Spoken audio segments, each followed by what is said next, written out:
Welcome to the Terrible Podcast with your hosts from SteelersDepot.com, where you can find all your latest and greatest Steelers news. It's Dave Bryan and Alex Kozora, always lit, talking Steelers. And now, here's Dave and Alex.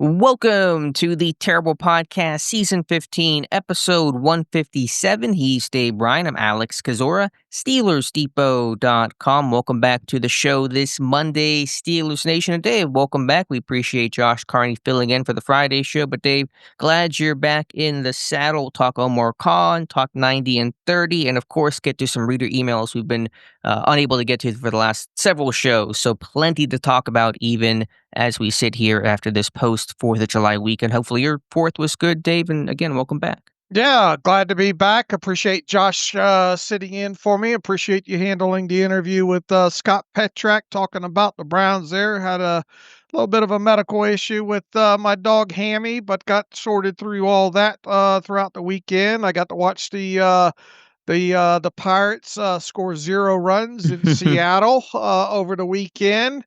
Got a few other things taken care of as well, and overall it was a pretty good weekend for July on the site and all. Had a lot of good content up, and yeah, glad to be back, and we've got a few things to talk about today. And as you stated, we've kind of put off the listener emails for several shows now, so we'll try to run through as many of those as possible during today's show. Not a real newsy show, although you and I will talk, I guess, a little bit more. I know you and Josh covered the Omar Khan extension that came out, I guess, what was it, Thursday or so? So we'll talk a little bit more about that. And yeah, I guess we'll start there.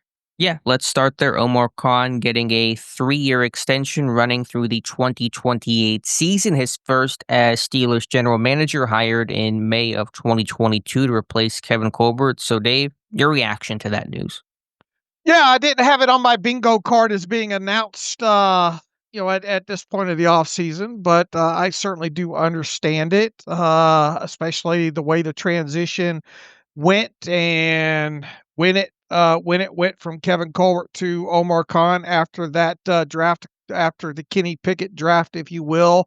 I think Omar Khan is still yet to be judged on not only his drafts, but the several moves that he's made in his tenure as well as general manager. And look, it's been very aggressive overall on his part. You had I posted this as a reminder yesterday on my Twitter feed, the whole Chase Claypool deal, and obviously several others since then, and having to work around Kenny Pickett not working out. I think obviously when Kenny Pickett was drafted, the hope and the thought was that maybe that was going to be your next franchise quarterback, and that coming into this particular offseason, that maybe that was a guy that you're going to hopefully be giving a big contract to. Obviously, that didn't happen. You had the whole George Pickens thing that you had to work around, and I think obviously Khan and the rest of the organization had the feeling that that wasn't going to work out long term, and didn't want him as a distraction. And I think overall, we've talked several times about the draft classes and how the Steelers have got to be better and get to a better situation where they're extending these guys in the draft class. Most notably, the first round draft picks and the 5th-year options. Haven't really seen one of those since their own draft pick, TJ Watt, several years ago. And I really think moving forward, especially this season in particular, how a couple years ago draft class works out. You expect Joey Porter Jr. to take the next step in his progression, Keanu Benton the next step in his progression, and those are going to be keys. I think you obviously want neither one of those guys are going to be up for 5th-year options because they weren't first-round draft picks, but you want to feel real comfortable going into next offseason that these are guys that you have to extend. You have to extend at higher dollarish and be worthy of those type contracts as well too. You've got a nice draft pick there still in Nick Herbig, and then obviously a real important draft class this year in Derrick Harmon, expected to play quite a few snaps and be an integral part of this defense. Caleb Johnson expected to progress quickly, and we'll see what kind of percentage of work he gets in his rookie season. But I think overall the jury's still out. I don't think Khan has done anything discernibly awful when it comes to his tenure, and once again go out and spend a lot of money and do some kind of unorthodox things like they've done with DK Metcalf and make him, was it the third or fourth highest paid wide receiver in the NFL. You've got a couple extensions done along the way here. We've already talked about Deshaun Elliott quite a bit, and you have to think at some point they're going to get TJ Watt done. And so, yeah, I think this is an extension of, okay, you've laid the groundwork here initially, and now let's see how this groundwork progresses here over the course of not only this season, but next season as well. I think there'll be a real telling couple of years coming up as the Steelers still try to matriculate around the franchise quarterback thing, which is obviously a tough thing to do if you're going to do it in free agency with older veterans, the way this team has done, particularly with Russell Wilson and now Aaron Rodgers on top of it, and what's going to transpire after this season when I think the writing is on the wall that Aaron Rodgers is going to be one and done. And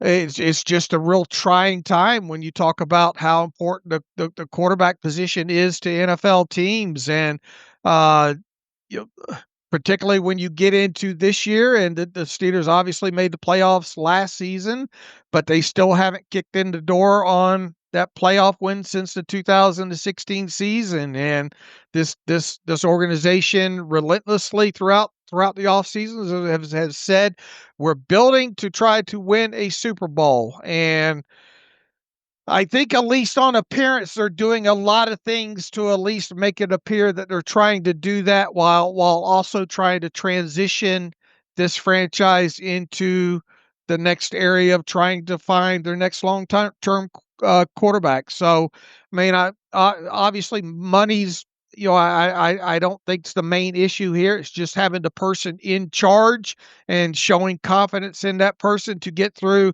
these next two very telling seasons, I think. When you talk about fifth-year options, Omar Khan will make the first decision of a fifth-year option of his draft pick with Broderick Jones next May, and that'll be a big test there. Obviously, what kind of leap, if any, does Broderick Jones take? If he makes a leap in play, likely to pick up the option. If not, then they probably will decline it, and that streak dating back to TJ Watt of homegrown draft picks will continue. Is it too early to grade Omar Khan, or do you think there's enough of a body of work so far to grade the job he's done? I mean, I think it's okay to give it an initial grade right now, but you did hit on a good point there. I mean, you've got your last couple of first round draft picks prior to this year were both tackles, right?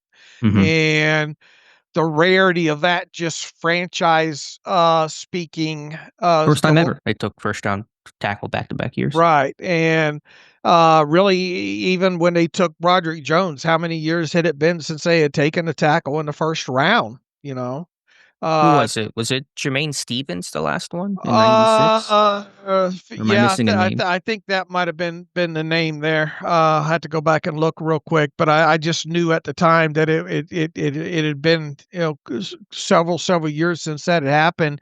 And we've talked several times what a key year this is for Broderick Jones, especially based on the way he's played in these first couple of seasons here. And hopefully the move to left tackle will help him. And, obviously you lost a season, due to, things beyond control with the knee injury on Fautano, but he'll be expected just because he missed a majority of his rookie season to come in and hit the ground running, and almost as if he had played a rookie season there. And we've talked about the importance of this offensive line, how quickly this thing needs to come together for this team to have any success and to be more than just a 10-7 one and done playoff team there. So, I mean, I think you can just give out initial grades, but you really don't know what draft classes are until a couple, 2-3 years into it. And obviously, this is year 3 for Broderick Jones. So, I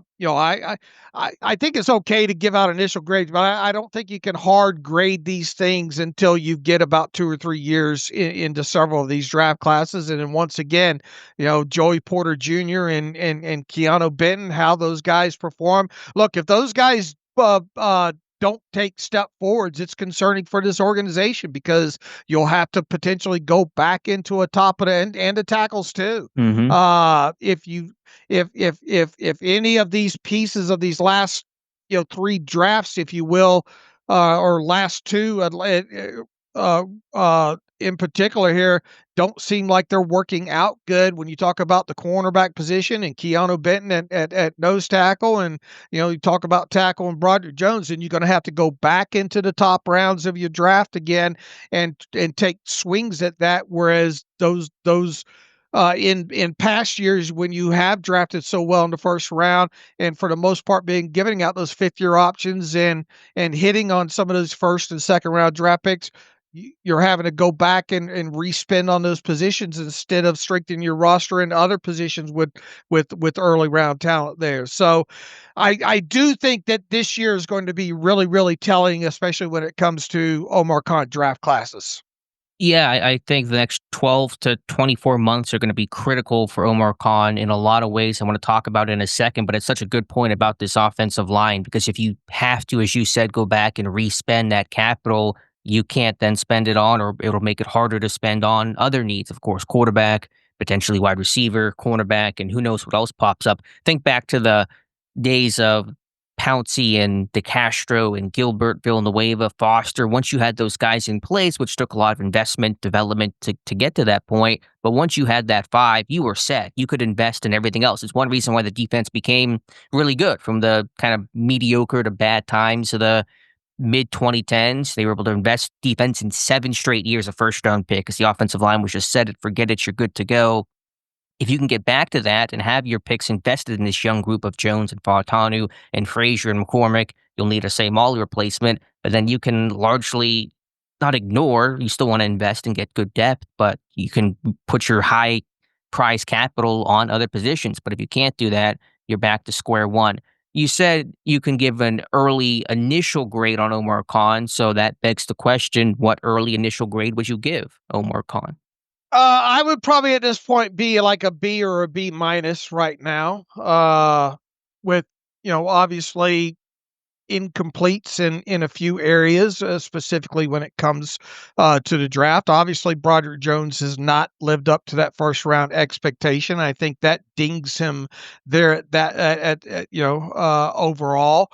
I mean, What do you think is the best thing Omar Khan has done and the worst thing that he's done so far?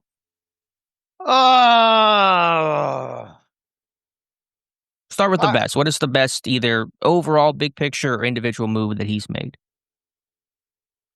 I think the trading away of Claypool and getting a second round pick, or essentially a bottom of the first round, first pick and the second round pick for at least something to look. Look where Chase Claypool's at now. Not even with the team, barely even has made a mark with any team since he left the Steelers there. So you have to think that had he stayed in Pittsburgh, it wasn't going to get much better than the way his career is played out right now. So the ability to really play the Bears, if you will, and get what he got, and then turn it around in a player in Joey Porter Jr. that you're obviously still trying to fill out what his ceiling is and hoping that at least it gave you a more fighting chance player for player, I think, when it comes to there. So I would say in overall, his best move, I think, to date was that trade.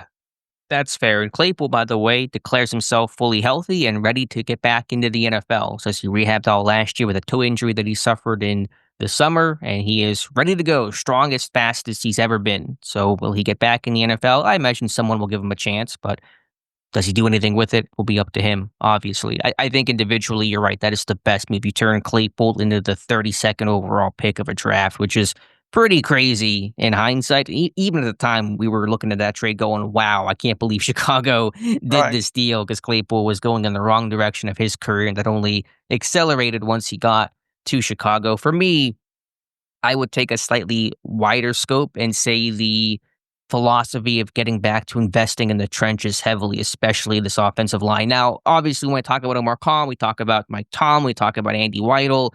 These are Steelers decisions. They would talk about it, but just putting that aside for a second, the overall philosophy of let's build the offensive line, let's get better in the trenches. That is one area that Kevin Colbert ignored during his later draft classes. They didn't rebuild that offensive line. It really hurt them. They're still feeling the effects of that. Now, you got to get these picks right, and that's why these next 12 to 24 months are really critical. But I did like the philosophy, and I think Weidel certainly has an influence there from his time in Philadelphia, from his background as a former offensive lineman in college, of let's really get good in the trenches. That is how they've really set up all three of Khan's draft classes in 23 and 24. Heavy offensive line, 2025, heavy defensive line in front seven. I love that philosophy.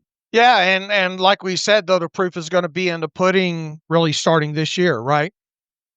Oh, for sure, for sure. Yeah, there's no guarantee it works. There's a difference between the philosophy and then actually the execution of that. The vision I like, will it come to pass and will those picks be the right picks is a different conversation, but the vision of what they're trying to do, I can appreciate. But doesn't it overall still feel there's like more incompletes yet before we can really give a grade on this, and it starts with this year? Yes, I really struggle, and I get asked this a couple times. How do you grade Khan? And I still can't put a grade to it because it does still feel a bit incomplete. And that's why I do think what happens these next 12 months with the offensive line and their development is going to be really key. And then, of course, next offseason, the quarterback pursuit. Do you land somebody? If so, how well does that guy play? Those will be the defining factors of Omar Khan that'll create a grade for me and probably really not solidify his legacy. It's probably too early to talk about it in that sense, but really start to shape his Steelers tenure. And it's really a whole different different set of tasks that Khan has compared to Kevin Colbert for all those years, because at least this organization knew who their franchise quarterback was, and that's such a big piece of the puzzle that it allows you year after year to kind of work around. Well, at least we got the biggest piece of the puzzle with the franchise quarterback taken care of. Omar Khan hasn't had that luxury. Well, yes, but I know that Colbert was fortunate to be there for that historically good 04 class, and Ben sort of fell into their laps, but he still found the quarterback. He still evaluated and made the pick. I mean, it's not like Mike Tomlin where he inherited the quarterback on the job. Colbert went out there and got the quarterback, so I give Colbert credit for that. Right. But and that's going to obviously be part of the test here over the next, more than likely next draft coming up, and we'll see obviously what happens with Will Howard and all like that. But how, where things sit right now, it's going to be surprising if this team doesn't take a quarterback in the first round of the 2026 draft, right? And a lot of what Omar Khan does moving forward will be predicated on that. Right. Yeah, that'll be their aim, to take a quarterback next year. Will it happen? There's still a ton of variables in play. We can't predict who they're going to take. Even if they're going to take a quarterback, it's going to feel a bit hollow if they don't, given the expectation and the thought and belief they will. But what if the quarterback class is bad? What if, you just can't get somebody? There'll be other people fishing in those waters too. The Rams, the Browns, maybe the Colts. Everyone knows the teams out there. So We'll see, but certainly they're going to be pursuing every possible first-round option next year. No question. And organizationally, as we've talked several times, it was really unfair for Omar Khan to come in that first year as GM, but not be able to buy the groceries. So obviously, hindsight's 2020. Do you think Omar Khan would have taken Kenny Pickett where the Steelers ended up picking Kenny Pickett? Or do you think Omar Khan may have been more? I mean, if you're more aggressive and trade up, he was the first quarterback off the Yeah. boards. Yes, no one Still, else. and obviously that quarterback class, other than I guess Purdy, right? Mm-hmm. Really hasn't been anything. But it'd be easier to grade Omar Khan had he been fully in charge of that draft, right? Sure. And I made the point at the time that I thought they did it the wrong way. That Colbert should have stepped down right after that season ended instead of going through free agency and through the draft and then hiring afterwards. That was, to me, a really, really poor decision. And that's not just hindsight. I was critical of that at the time. A lot of people disagreed with that, but I think it's been proven true. Would Khan have done the same thing? We'll never know, obviously. I don't think it was as likely to happen with Khan. I think Colbert felt like he had to leave his successor, a franchise quarterback. There was in his mind, an obligation to do so, and that, he was the local kid and they were comfortable in doing that. Could they still have taken Pickett? Yeah, I think it's certainly possible.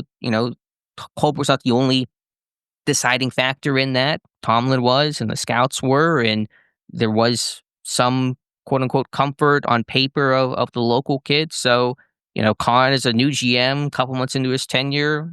Could somebody twist his arm to doing that? Yeah, I certainly can see that. But the odds, I think, would have been less for Pickett to be the quarterback had Khan taken over in, say, January. I do like the overall aggressiveness of Khan so far in his tenure, especially with these trades, especially going out doing things like they did with DK Metcalf. And look, I mean, they were, cash did kind of dictate when they decided they weren't going to pay, this wasn't going to be the offseason for George Pickens. And they took a long, hard look at where, Pickens and how his impact on the franchise might be overall. And yes, you got rid of a talented player, but I do like, and I mean, we obviously just saw what has happened here most recently with the trading away of Minka and going out and getting two reputable players in Ramsey and Jonnu Smith, and obviously he'll be graded immediately by how that plays out this year. But I just think the overall aggressiveness of, hey, if you do the same things over and over again, you'll expect the same results. And this team is really, I mean, when you look at the amount of different, you've already tracked the amount of snaps that this team has lost from last year's roster, and it's easy to look at or at least try to look into the crystal ball at how differently this roster is going to be shaped with new players this year. I mean, have we ever seen really an overhaul to this level with a Steelers team during an offseason with still the thoughts, or at least them giving the appearance that they're trying to win a Super Bowl? I mean, it really has been a monumental shift in a offseason roster. And you go back to what Mike Tomlin said in the early portion of the offseason, there's going to be changes, and there has been there's one thing, whether it's good, bad, or same results, there has been changes with this organization this offseason. No question. And not just with the players, but also the coaching staff. You've seen big changes there, especially offensively. The scouting department, Josh and I mentioned that in the Friday show. Big turnover there. Probably more than half, maybe 2/3 of the scouting department, if not more, been replaced. Now, some of that was guys getting older and retiring and more natural progression, but that scouting staff in Pittsburgh under Colbert was pretty much the same group for a decade, and it has been turned over in many ways. Don't believe any turnover occurred this year, at least last check of the Steelers website. We'll see if anything changes before training camp starts. But yeah, no question there's been some big changes. So Claypool, best move. The offensive line, vision, best move. What is the worst move Omar Khan has made so far? The worst move that Omar Khan has made so far. The good news is thinking about it means there probably isn't anything so on its face obvious that says this was a horrible, horrible idea, which is good. Yeah, I have one that's not like a killer, but I think extending Ogunjobi was a bad idea, bad yeah. contract at the time. We had some questions and reservations, and obviously he's now been released. Yeah, I think that's fair to look at that because obviously he never was close to the player he was that final good season that he had, and you're almost treading water really on a week to week basis with him playing the amount of snaps that he did. Oh, I'm trying to see what else here. Uh, yeah, I'm Patrick Peterson, would you say that was it was a bad contract? For what they paid him for the one season on paper, wasn't great. You didn't get what you thought you were going to get out of him, or at least a bill of goods that we thought maybe were being sold at the time. So yeah, I could put that on the list as well too. The overall shuffling of cornerbacks each year, a different veteran cornerback seemingly coming in. Maybe there's something to be said about not finding stability there. I don't think that would be among the worst moves, but philosophically, could you point to that? I think the point is you haven't seen anything horrific under Khan. And really, again, to go back to it, the next 12 months will dictate a lot depending on if this offensive line comes together, then the investments will look great. If not, then it's going to look pretty bad and they'll have to reinvest, as you said. And then the quarterback play, whoever they take, if they take somebody, will really define, what is Khan's best or worst move. I think this flies under the radar a little bit, but the way they handled Cameron Hayward's extension, no new money above what he was already scheduled to make. You get him extended and more on a wait and see type of mode, and you at least made him happy, or at least he's happy enough to sign that deal, and you did so without really putting yourself at risk financially. What about anything this offseason? Would it qualify the handling of the quarterback situation? Pittsburgh took a lot of heat for that, losing Fields. I put that a little less on Khan because obviously players have autonomy, and if they want to go somewhere else, then they can go somewhere else. But you could argue and sit there and say that Pittsburgh should have at least matched the Jets' offer to try to retain Justin Fields. Yeah, I do kind of wonder if they just put the value on the guy and the guaranteed money, and once it exceeded that, they weren't, this is the way that part of the piece of the puzzle needs to come together, and if we don't get agreement on his side, we have to look somewhere else. Right. I mean, I think that's what happened. Yeah, I don't disagree with that assessment. I think the Minka trade will be telling. I think it could go really well. I think it could go really poorly. I think there's a lot of boom bust potential on that deal that remains to be seen. Look, we've been sold that not only is this team trying to get past the because Art Rooney put it out there. We this team's got to start winning playoff games. Got to win in the playoffs, and not only that, the way every offseason is, as long as I've covered this team, is we're trying to win a Super Bowl. So a lot there is a lot of pressure, so to speak, on this year. If they go, even if they go 11-6 and don't win a playoff game, it's a disappointing season, so there is a lot of pressure on Mike Tomlin, on Omar Khan, to get this team at least winning a playoff game. And it's What sad is the that, pressure, though? I get the thought intuitively, but what is the pressure? What is the consequence to them not winning a playoff game this year? What happens? well, 'Cause I they're don't both think you're safe. gonna I don't think you're gonna see any hard changes with Khan or Tomlin. So Right. So uh what is the pressure then? If their jobs are safe, which they are 100% well, both secure. it puts them another year closer to unemployment, I guess. uh But I don't think Khan's gonna get fired even 2 years in. I don't think he'll get fired when he's under contract, and Tomlin seems to be in the right. Noel Cowher mold if he gets to dictate whenever he is done coaching the Pittsburgh Steelers. Right or wrong, that seems to be where this thing is going. I just think it ups obviously the outside pressure, but outside Sure. pressure doesn't pay, none of us pay Omar Khan's salary. We do, so to speak, of how, attendance and buying the Yeah. merchandise, but Our name's not on the check. I know what you mean. right. But unless fans took a hard stand and stop, hurt this team where it counts, which isn't going to happen. Look, they just released a 50th anniversary terrible towel, and that thing sold out in like an hour.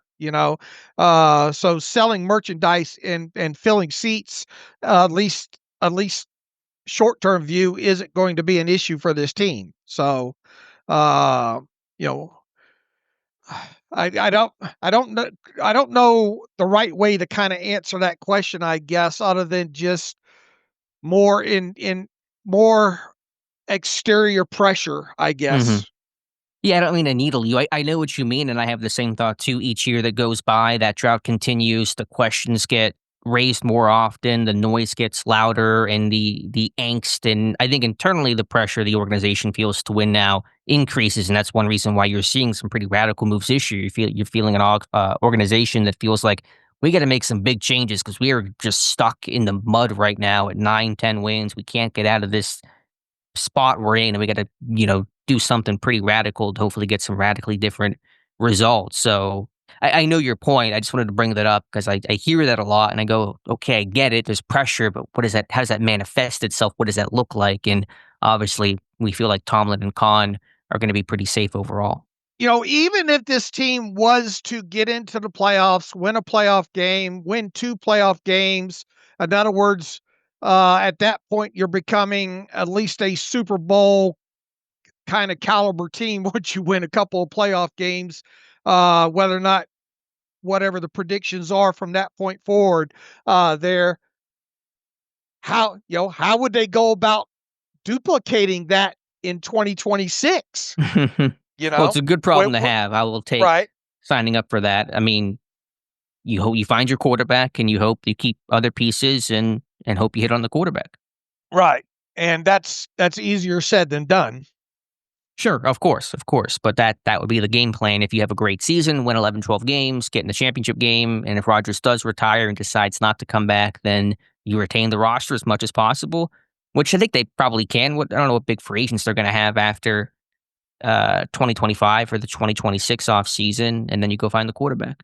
Here's the thing: you've got Omar Khan's got to, in as quick as time possible within this extension, has got to get this team back to, on an annual basis, of being considered one of X teams expected to compete for a Super Bowl legitimately. Not just them telling us that they are, but we have to go into the offseason with a win-loss over-under of like 10.5, and the odds being somewhere in the teens of Super Bowl odds, and that's his goal within this extension, is getting the Pittsburgh Steelers where they're considered to be a team that at least has a fighting chance of being a Super Bowl winning team.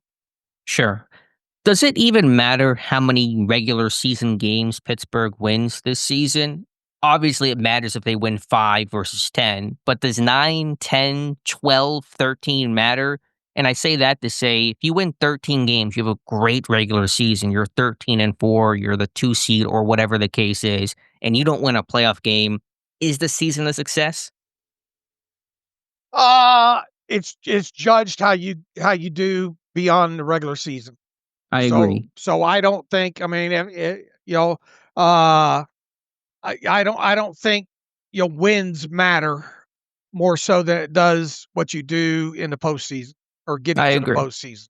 I agree. Getting in, you obviously need the wins to do that. That's obvious. But whether they win 10 and they're the 6 seed, or they win 13 and they're the 2 seed, if they're 10 wins and they win a playoff game, will be a better season than a 13-win regular season and getting bounced again in the wild card round. So in some sense, it almost doesn't even matter how many regular season wins, because Pittsburgh's probably going to get at least 9. They always get at least 9, and they'll be in the playoff hunt at the very least.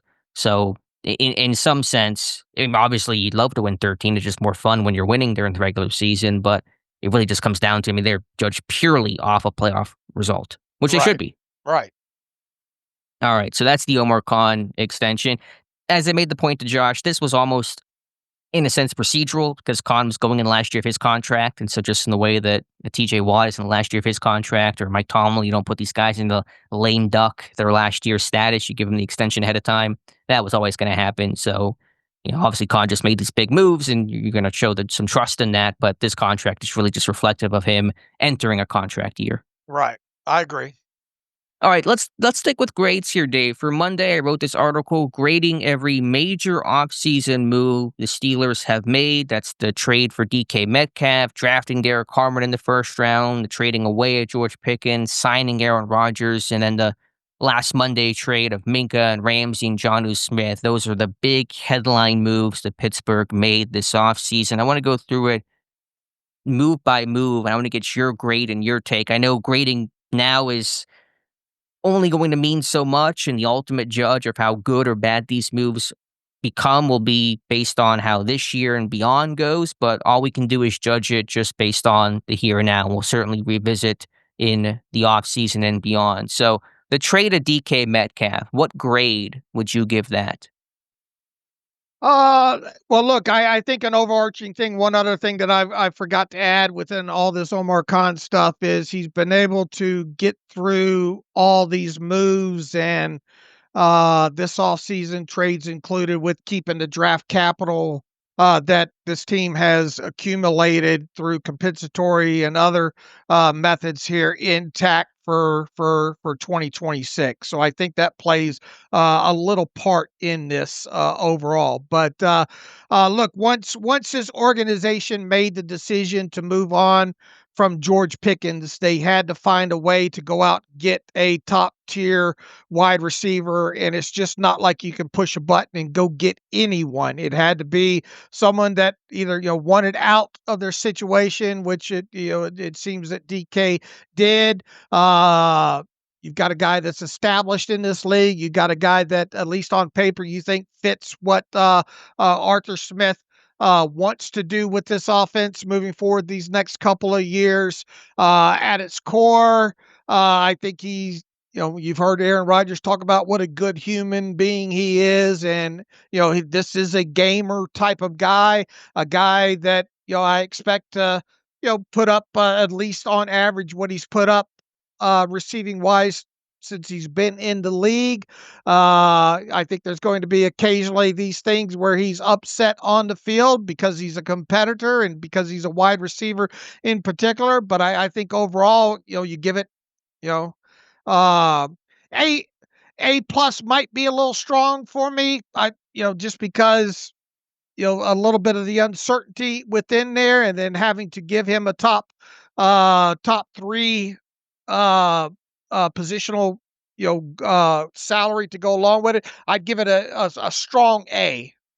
I want A plus. I want full bore on this one. It's, to me, good value for a really good player and a great scheme fit. It's the ideal number one receiver in an Arthur Smith system, big physical playmaker. It fits the mantra what Pittsburgh wanted to do this offseason of those big physical playmakers. You saw that, whether that's offensively with DK Metcalf, whether that's defensively with Derrick Harmon, the trade of Jalen Ramsey, the acquisition of Jonnu Smith, guys who check those boxes. And it's a lot of money. It's a pretty radical move, but I think it's worth it. The value second round pick is fine by me, especially when you consider how bad this receiver draft class was. And it was a really poor class overall. Pittsburgh was not going to find the type of talent they were looking for in the draft. I will take DK Metcalf over any of those rookies every day of the week. So I love this trade.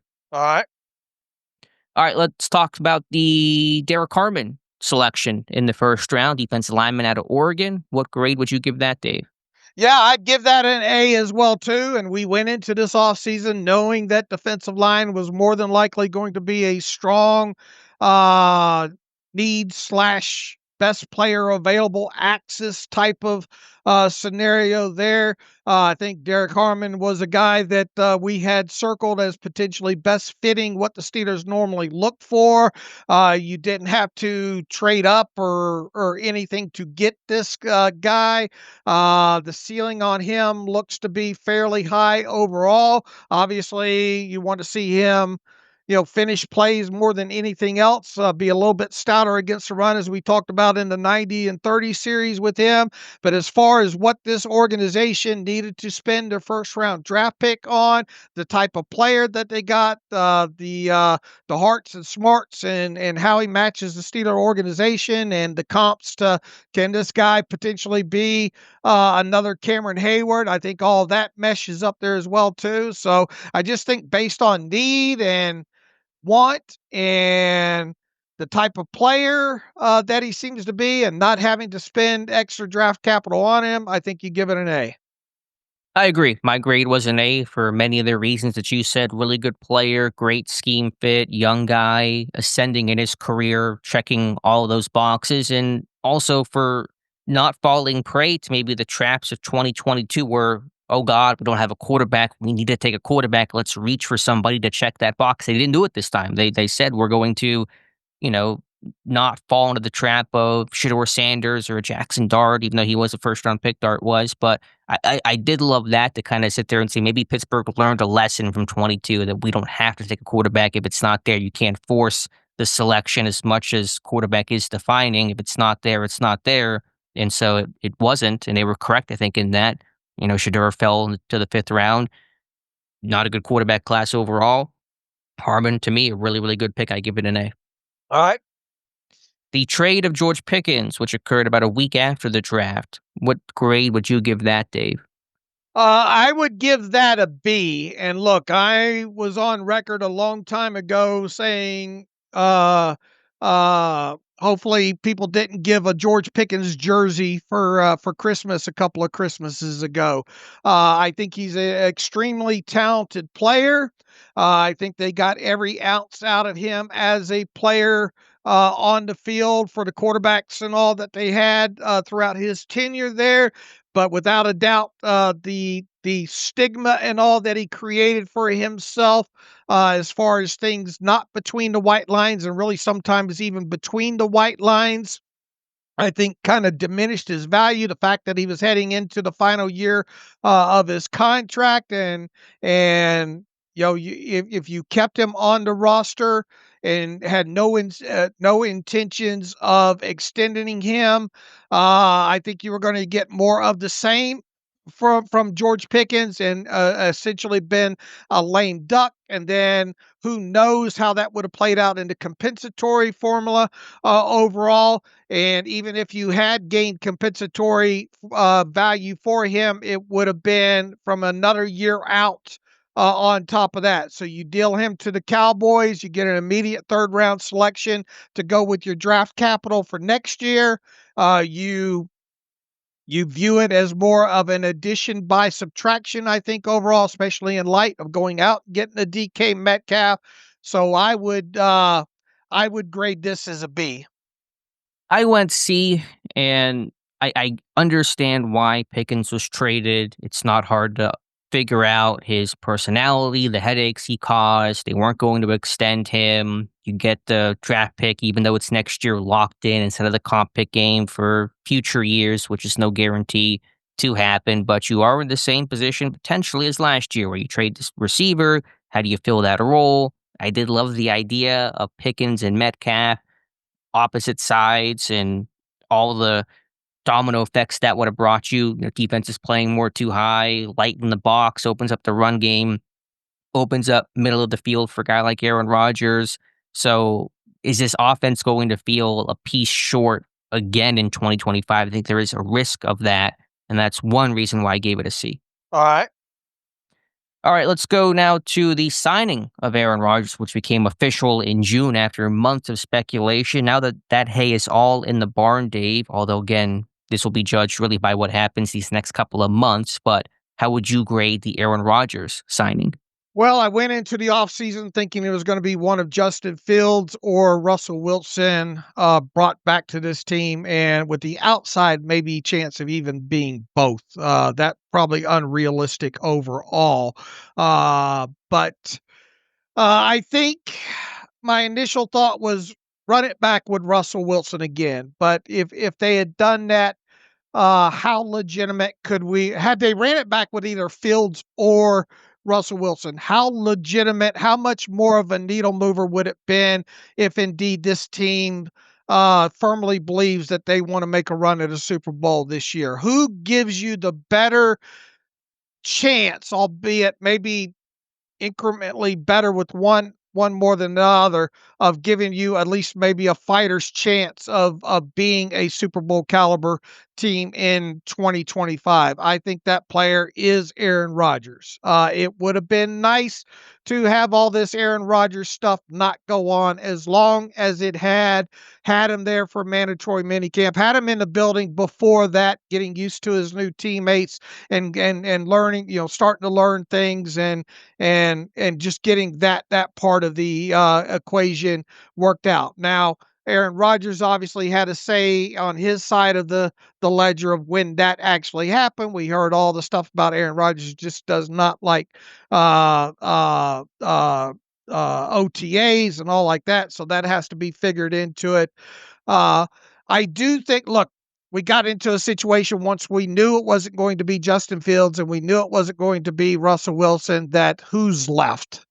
And it became, all right, you're either going to get Aaron Rodgers or you're going to have to go out and probably trade for a guy like Kirk Cousins. The Aaron Rodgers money came in well below, heck, it's below 15 million overall. So I think from at least from a cash spending aspect and what you have invested in him, you did a phenomenal job from that aspect. You're just betting that Aaron Rodgers has one more good run in him overall, and then based on the rest of the quarterback market and the draft and everything that rolls along with it, how you in your head think that they're going to integrate Aaron Rodgers into this Arthur Smith offense obviously leaves you with some questions. Is Aaron Rodgers just washed overall? How much of the end of last season can you build off of when it comes to the Jets? I just think top to bottom, I don't know. I'm right along with you. B minus here overall. All right. Pick one so I can write it down, B or B minus. I'll go B minus. I'll go with you. Okay. There were a couple of things, the timing of it and all, I think could have been better, which once again, some of that lays at the feet of Aaron Rodgers there. But yeah, I'll go B minus. I have warmed up to the idea a little bit. Maybe that's black and gold glasses I'm wearing. It always feels a bit better after things happen and you hear about it and sit on it a little bit and you have the optimistic view. I was encouraged by some of the things Aaron Rodgers has said and done, even though I wish he would have signed earlier and at least been there for OTAs, and it was annoying, the whole saga. But, if you can protect him, if you can really support him with the run game, if Smith and Rodgers can work together, which I think they can, not a guarantee, there's going to be some friction there, as there always is for any new pairing and any veteran established coordinator and quarterback relationship, as is the case between those two. But I think they can make it work. And I like the mentor aspect to young guys like Will Howard. It is a 1-year thing. You're not spending a ton of money. You're not investing much. If it doesn't work out, you move on in 2026. Even if it does work out, Rodgers probably retires anyway. So it's not a long-term cost where you're stuck with this guy for many years or trying to get out of a contract like a Kirk Cousins or a Deshaun Watson. And, while I think it'll be an adventure this year, in some ways, a roller coaster, ups and downs, I do understand the move. Once Fields left, if Russ was truly just untenable to return, which it seems like that was simply not going to be a scenario based on icy relationships in that building, then Rodgers did become your best quarterback left to help you win in 2025. All right, so the last one, the most recent one, the Monday trade that sent Minkah Fitzpatrick back to Miami that brought in Jalen Ramsey and Jonnu Smith, also a 2027 day 3 pick swap. How would you grade that deal, Dave? Real quick, I want to go back to a stat that Warren Sharp keeps, and I know Scott Kaczmar has been high on this stat as well too. Justin Fields has led his teams to an 0-22 record when opponents score at least 21 points. NFL teams score 22.4 points per game the last 4 years. Fields is the only quarterback winless in the last 4 years with at least 10 starts made. How concerning of a is it situations? Is it coaching? uh, how how discouraging or how much weight does that stat with Fields, hold right now? 0-22 when opponents score at least 21 points. And what does that mean for his time? How much is he going to be able to kick that during his time with the Jets? And would the Steelers been able to change that narrative some in 2025 had they retained Justin Fields? Yeah, we'll never know about that one, and we'll see how it goes with the Jets.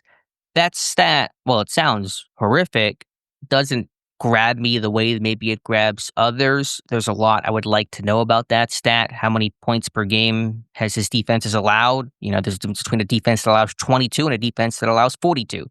In terms of your chances of winning, what is the average winning percentage of quarterbacks that their defense allows 21 plus points per game? I'm sure it's not zero, but I'm sure it's not above 500 if I had to take a pretty strong guess at that. So I'd like to see some of that data as well. And it's also about evaluating, where Fields is going and not just where he's at. I don't want to keep playing the developmental card forever because he's not a second year quarterback anymore. He's a pretty well established mid 20s. What is this? What is this? Season number 5, number 6 for Justin Fields, whatever it is, 2021 draft class, season 5, I guess it would be. But there was ascension. He was improving in Pittsburgh. And so I think he was in a pretty tough situation in Chicago. And anytime those quarterbacks get put in those tough situations, some of their stats and outcomes can be a bit skewed. So I get the thought it's not a good stat. The overall impression being that Fields cannot win kind of high scoring games when the pressure's on, whenever his offense has to produce, he's not doing so. But I don't know. That stat, A, I would need more data. And B, I still think even if the stat does look as bad as it sounds, you have to understand that Fields is a different quarterback than he was, say, in his first and second NFL year. How great is it that right out of the chute we get Jets versus Steelers, Aaron Rodgers versus Justin Fields, and all the narratives to come off that depending on the outcome of the game? There'll be narratives galore for sure. Yeah, I think it's interesting. The NFL knows how to make a schedule, so I think it's a great way to start off the year for both sides. All right, to the Minkah Fitzpatrick, Jalen Ramsey, Jonnu Smith trade. If this had just been a 1-for-1 Minkah for Jalen Ramsey per se, I would probably be along the lines of the grade that you gave it, a C plus. But the fact that you've also got Jonnu Smith as part of this, and knowing the history with Arthur Smith, I keep calling him Jonnu, and people keep correcting me. Jonnu Smith. Just lazy Southern coming out in me. Um, with the history, and knowing, Arthur Smith, and really wanting to run these multiple tight ends and doing a lot of things with splitting guys out. And obviously the need of having a guy that's a quasi wide receiver / tight end. I think there's a lot. People have said already since we've been talking about this trade, well, you guys keep forgetting to talk about Jonnu Smith as part of this. And yeah, I don't think maybe maybe we haven't given enough attention to that side of it as well too. Look, you lost obviously you lost a good human being, a smart player, and at times during his career with the Steelers, an integral part of this defense in Minkah Fitzpatrick. But to get this deal done with the money and the cap and all like that, I think it's become evident that you had to give up a player such as Minkah to get this in return. I do like the aspect of more of the a lot of times you feel comfortability in what the known is with players on defense and all like this, but I actually embrace the unknown at this aspect of the ways that this defense will look in the secondary, and all the different things that they're able to do because of the position versatility of a guy in Jalen Ramsey. I think he's still got something to offer, even though, as we mentioned, a little bit eye-turning, enlightening that he's never had more than 4 interceptions in a single season. But what he provides you with, unknown and unpredictability in this defense, and obviously we'll have to see how the free safety spot plays out. But I think that I embrace the aspect of the unknown with Jalen Ramsey versus what the known is with Minka Fitzpatrick, and then to get Jonnu Smith as part of this and envisioning how he's going to fit into this offense, I think is also exciting as well too. So I'd be more along the lines of grading this, I don't know, B minus. I'll go B minus to be a little bit less rosy glasses within this, but I would grade it higher than your C plus here. Had it just been Ramsey for Minka, what grade would that have been? In other words, how much of an influence did the add-on of Jonnu Smith play in your grade? I would probably even give it a tick below your grade C plus. I'd give it just a C. If it was just Ramsey. Right. So Smith bumped it up almost a full letter grade. Right. Okay, yeah, and that's a really exciting piece for this offense. I think will integrate himself well and will, in some ways, help ease the loss of a George Pickens. They win in different ways, but physical playmakers, another weapon for Rodgers, probably one of the best pass-catching overall offensive weapon options Pittsburgh could have added at this point in the offseason. I do like that. I wrote in the article my reasons, my C+. I won't litigate the whole thing over again. This is more about Dave's thoughts than my own, but I'm skeptical. I have reservations. I can see the upside for sure and what Ramsey can offer and what Smith can offer. You get two of those guys. And if the team truly thought, for some reasons and maybe information that is not available to me, that Minka Fitzpatrick was unlikely to bounce back into Minka ball form, then I understand the reason for the trade. I was just more confident that he would return to form. There was value as a leader, as a free safety, some of the intangibles that he brought, his work ethic, his film study, the way that guys could watch and observe that and rub off on that and benefit, by watching Minka work, that quiet leader, a lot of things, good tackler, good run defender. How do you replace his role? Still a bit unclear to me. All those things give me pause. All right. All right, so our grades were fairly similar. So with Metcalf, I went A+, you went A. That's, I think, the only time I gave a higher grade than you did on a deal. Harmon, we both went A. Pickens, this was our biggest difference. You went B, I went C on that trade. We both agreed B- on Rodgers. And then for the Minka Ramsey Smith deal, you went B-, I went C+. Our biggest difference, biggest disagreement was on Pickens, which you see as a better deal than I do. All right. All right, there you go. We'll see how these things turn out. Maybe we'll revisit it in the offseason. All right, Dave, let's jump to our 90 and 30. Didn't do it last episode. Got some catching up to do. I believe we left off with Alex Highsmith, Holcomb, and Howard. Does that sound right to you? Let me go back to the last podcast here. I think the last we did was the Nick Herbig, and the Haywards with Connor and Cam. That sounds right in my head. I'll take your word for it. All right, Alex Highsmith. It was how would you define Highsmith's 2024 season, Dave? Obviously not as good. I mean, unfortunately for him, he missed 6 regular season games due to injuries, right? So I think disappointing from a fact that he couldn't stay on the field. He still managed to have how many sacks? 6 sacks, 13 quarterback hits, 2 passes defensed. Obviously partial of I think another game that he had the groin injury on.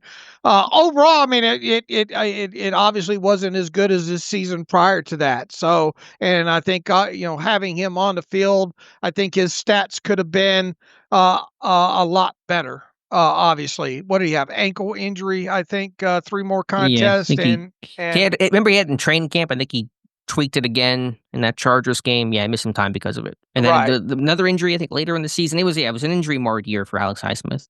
Right. And I mean, it's hard to get past that. I mean, that's one of your starting outside linebackers, a guy that you depend a lot on to play opposite TJ Watt. I think when Alex Highsmith was healthy last year and doing what he was supposed to do, I thought he was fine. I think he's continued to grow as a run defender and a pass defender. I think that was more evident the season before.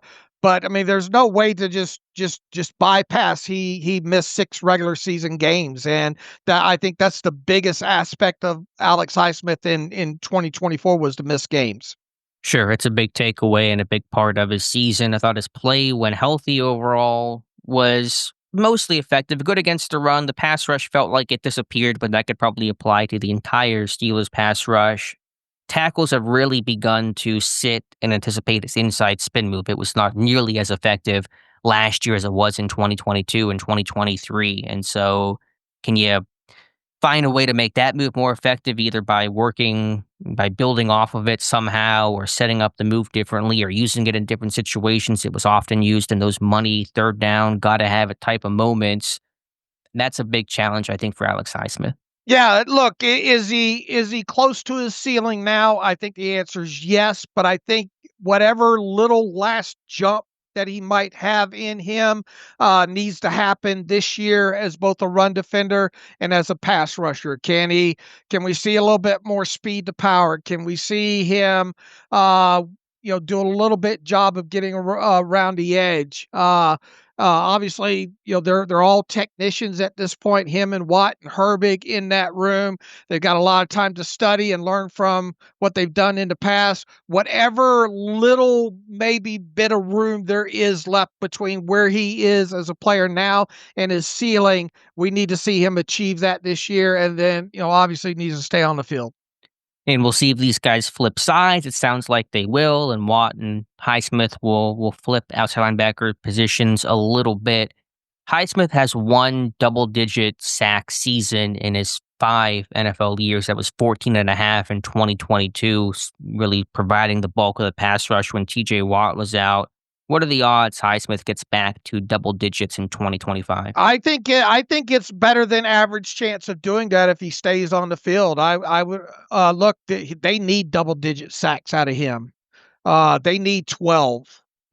At 11, 12 at a minimum.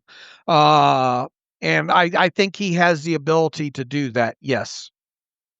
I guess he was almost on pace for it last year, 6 and 11 games. I don't know the exact math, extrapolating that out over a 17-game season, but I assume that's going to be right around double digits. So hopefully he can. It'd be great if he can get to double digits and Walk and get 15 plus sacks, hopefully closer to 20, then you're back in business. I mean, look, he only played 525 total defensive snaps, and that was his lowest total amount played since his rookie season for obvious reasons there. So, I mean, that's a half a season technically. Yeah. Right. So great point. I mean, if you were to get 1,000 snap season out of him, then I think the expectation should be at least 12 sacks. Fair, or at least double digits at the very least, a 10-sack season. All right, Cole Holcomb next on this list. That's going to be a really intriguing player to watch in training camp. He did come back late last season to practice after that devastating November 2023 knee injury that ultimately cost him all of 2024's regular season. Now he's taking more pay cuts. He's really cheap contract. Can he recapture the form that he showed whenever Pittsburgh first signed him? We shall see, but a name to watch in his return really back to football. I think they have managed him perfectly from every aspect off the field. Less salary, got him completely through the rehab. We've already seen the pictures for most of the offseason. I mean, this is a guy that, in my opinion, should be ready to roll and not have to start off on PUP or anything like that. It'll be disappointing if he has to open up training camp on active PUP. So now it's up to him and where he's at. Is he able to be the player that he was where he left off at? If he can't be, that's going to be discouraging. Obviously, you have added to that room with guys like Malik Harrison, more specifically. You got a developing guy in Peyton Wilson. Holcomb, where does Holcomb fit into all this? How much special teams stuff can he help you out with? This is a fairly decent-looking inside linebacker room at its core right now, and I think that Cole Holcomb has to earn his spot even at the lower salary that he has. And look, you didn't go out there and pay Malik Harrison the kind of money that you paid him in a guaranteed money just to cut him. So we're going to learn more about Cole Holcomb as this offseason progresses, and he's going to have to earn a roster spot. In no way, shape, or form am I writing his name in pen right now on the 53-man roster. What does he have to do to earn that spot? Is it just looking healthy? Is it carving out a special teams role? How does he make the team? Yes. All of it. I think he's got to give you. We've got to be able to see him move well and be able to be kind of that somewhat mix in between a Malik Harrison and Peyton Wilson, if you will. And then, yeah, I think he's going to have to be a core or close to core special teams player. Which will be, had he done it before early in his career in Washington? Was he ever? I think he did, didn't he? I'm looking it up. I forgot. I honestly do not know. I'm checking it now. His rookie year, he played 243 snaps, so seemed to be a multi-phase guy. Was still heavily playing defense back then, too. But basically, it's just his rookie year, was he getting actual special teams involvement. I mean, at a minimum, you'd think like 180 special team snaps, something around that lines. Do I think he's going to be one of those guys playing the 280 or whatever it is? No, probably not. But I mean, he's got to have some work to put a helmet on him. Yeah, I don't think he has to be a core four-phase guy, but can he be on 2 units? Can he be on punt coverage and maybe kick coverage, just the overall coverage units? Maybe it doesn't need to play on return units, but I think at least 2 phases is going to be important for him. Look, assuming everybody stays healthy, Patrick Queen, Peyton Wilson, Malik Harrison are going to be on this 53-man roster, and more than likely this team will keep 5, right? At most. At a minimum, they're going to keep 4. So with three spots already spoken for, and you got Carson Bruner coming in, it's got some special teams aspect to him. I think Devin Harper, interesting name to watch in this. Obviously, Mark Robinson, another year. You just don't give Holcomb a roster spot right now without seeing more and how he's going to fit into all this summer.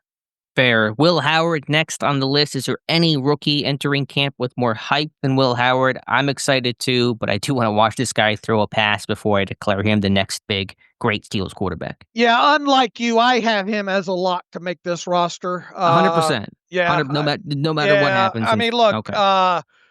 Betting my house would be a dangerous thing to do, but I'm fairly confident he'll make the roster. I'm excited to see him play during the preseason and all, and more. Hopefully that's all we have to see him play. If he has to play any playing time during the regular season, then something obviously has gone wrong with Aaron Rodgers, Mason Rudolph, what have you here. But I'm more excited about anything just hearing his progress during training camp. Here, getting those proverbial positive summer kudos, and then obviously I want to see him make some marks in some preseason games. Hey, this guy looks like he's better than just a 6th-round throwaway kind of maybe a backup. I want to see at least signs of this guy being a legitimate backup quarterback in the NFL, maybe with a little bit of upside even beyond that. So I think he makes a 53-man roster, and obviously we will be watching his preseason play very intently moving forward. My roster odds for Howard, by the way, were 95%. So I'm still giving him very, very high odds to do it. But if he just has a brutal summer and Skylar Thompson's amazing, I think the conversation is going to change. But I was excited for Howard.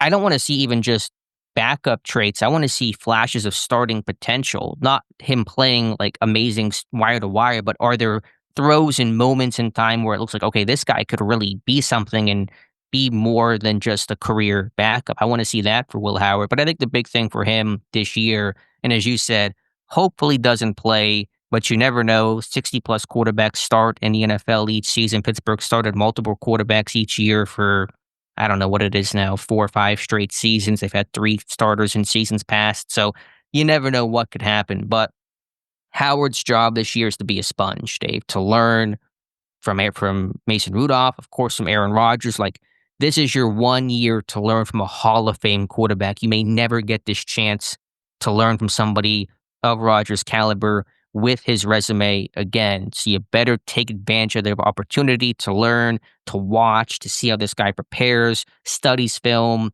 breaks down opponents, manages things in game, communicates with teammates, leads, talks, acts with the media, all the things that come with playing quarterback. That's Will Howard's job, is to learn, to take notes, to emulate. I think he will. I think he's certainly embracing that. I'm not concerned about whether or not he will or won't, but that is his mission this year. Be that sponge, absorb everything, and take advantage of the opportunity where you can sit, learn, and watch from a Hall of Fame quarterback. I think more, look, what did we learn about the Kenny Pickett preseason a couple of years ago? So I think obviously it goes more than just stats within how Will Howard. We've got to objectively be able to look at him, regardless of what the stats say, and say, okay, yeah, there's something there to work with.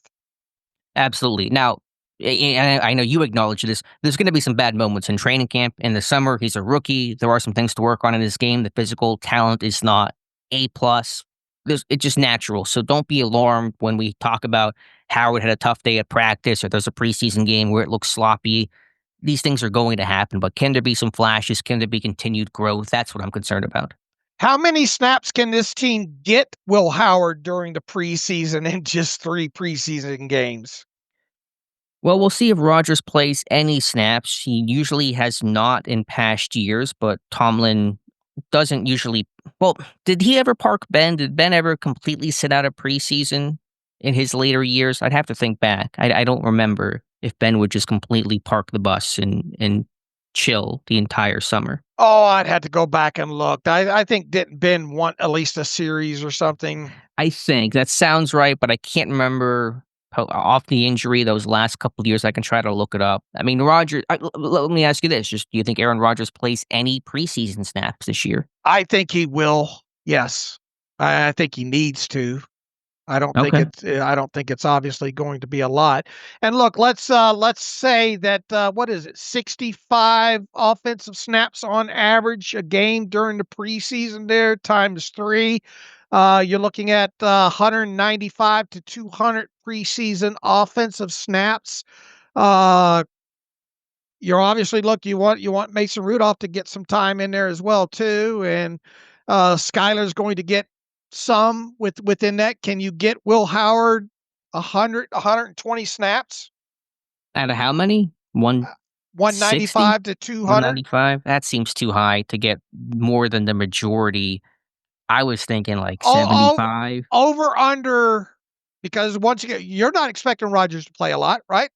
No, but maybe a little. And I just checked. Ben did play in the preseasons. Even in his final season, he played in the tune-up game. All right, how about this? Over or under 95 offensive snaps during the preseason for Will Howard? I'll take the under. I'll take the over. Okay. Fair enough. I assuming that Rodgers doesn't need 50, which that would be surprising, right? Yeah, no, 50 is going to be. Ben was getting about the tune-up game, getting a couple drives in 15 to 20. So let's map it out. Let's assume Rodgers gets 15 to 20. Okay. I mean, even though Mason Rudolph's back, coming in with Arthur Smith, don't you really kind of know at the core what you're getting with Mason Rudolph, whereas you don't need to play him 150 snaps during the preseason? He doesn't need 150, but he is new to this offense. He is your backup quarterback, and he's one snap away from entering the game. I think you want to get this guy time, knowing that he is your backup quarterback. So I think he might get, 70. I was thinking 70. Okay. I'm in the 70 range. All right. And how many did you give Rodgers? Let's call it 50. Let's just call it for easy math 20. Okay, so you're up to 90. You're up to half of the snaps there. Right. And I'm going at a 200 total just for nice round numbers. And then Thompson's going to play some. Like, I think everyone's forgetting about Skylar Thompson. He's still going to get some time. He's an NFL quarterback. He started games. He started a playoff game. He's going to get, I don't know exactly how many it's going to be. I would say maybe he's going to be probably the last guy in some of these fourth quarter action contests. 40, 50. I mean, I'll say 50. Okay, what does that leave left over then? Oh, a lot of math here. 140 leaves Howard with 60. All right, Even if I'll be disappointed if Howard only gets 60 snaps. I mean, I could adjust that and give Thompson maybe 40 and then give Howard, say, 70. But even if you gave Thompson only 30, which is a couple of drives, and then Howard goes to 80. I mean, for him to go to 90, okay, so how do you map it out then? Because that's kind of my scenario. I'm giving, out of 200 snaps, you're giving Howard over 95. You want to call it 100 for Howard? Yeah, I'll give him 100. Okay, how many for Rodgers? You said he's going to 20. play. Okay, so that gives you 120. You got 80 left. How many for Rudolph? 70. Only 10 for Thompson. So Thompson just getting some handoffs in there. Yeah. Okay. All right. Fair enough. I'll be disappointed if Will Howard doesn't hit 90 offensive snaps during the preseason. Okay. Fair. We will see. I think he'll play a lot. And obviously these things dictated by, you go 3 and out, and you put together a long drive and those things. You know, how much do you possess the ball in a preseason game? Does your defense get cooked and the opposing offense is on the field for not 100 snaps, but 70 snaps? You know, those things are all factors in preseason games that are outside of anyone's control. But that's kind of my rough math of how I think things will look. About, I'll go 80 for Howard. I'll say 70 for Rudolph, 30 for Thompson, and 20 for Rodgers. All right. All right, next on our list is Evan Hull. Signed a futures reserve contract this offseason. Interesting third down potential. Had some buzz with the Colts early in his career. Been injured a couple times since. What about Evan Hull, Dave? Look, I think you boil it down to it's going to be a tough time making a Steelers 53-man roster. I mean, you got Warren, you got Caleb Johnson, you got Kenneth Gainwell, you still got Cordell Patterson on this roster here. He isn't much of a fullback prospect, so that's kind of another strike against him. Outside of returning some kickoffs in college, doesn't seem to be a huge special teams asset ahead of training camp.